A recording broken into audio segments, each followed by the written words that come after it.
Okay, in Chapter 7, we have used the calculator to do a lot of the confidence intervals.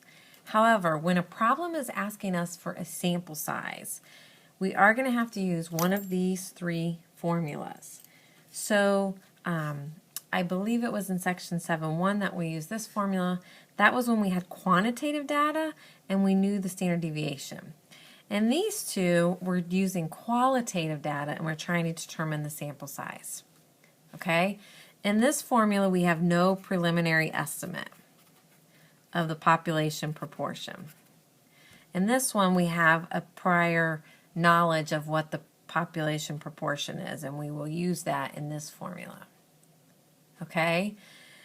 So if we look at number 25 on page 399, it says, what percentage of your campus student body is female? Let P be the proportion of women students on your campus. Part A says, if no preliminary study is made to estimate P, how large a sample is needed to be 99% sure that a point estimate P hat will be within a distance of 0.05 from P.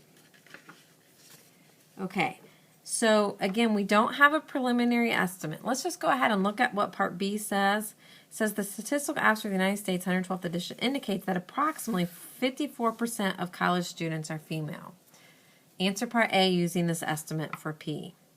Okay, so if it tells us one, then we know what our estimate of P is.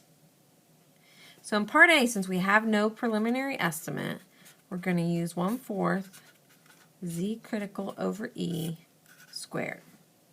Okay, to identify E, E is the margin of error.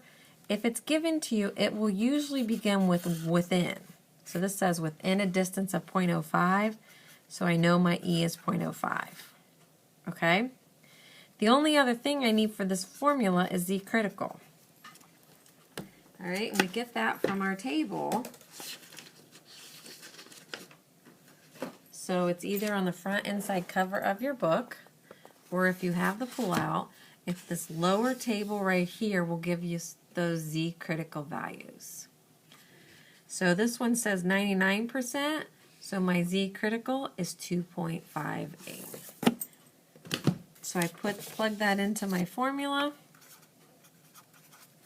and we will have 1/4 2.58 divided by 0.05 squared.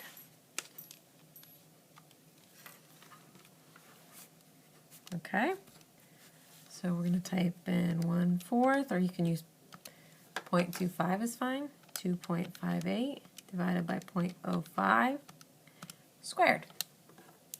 So I get 665.64. When you're finding the sample size, we always round up. 666. Doesn't matter if this would have been 0.2, you still round up. Okay? Now when we look at Part B of this problem, they do give us a preliminary estimate of 0.54. So we can now use the formula P times 1 minus P Z critical over E squared. So we use, because it's referring to Part A, we're still using E of 0.05. Still 99%, so we use 2.58 that we just looked up. This time our P is 0.54.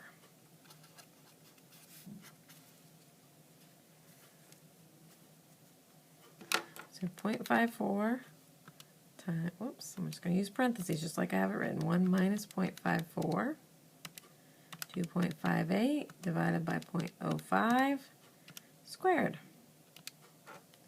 This time I get 661.37. What do? Always round up. 662 is our answer.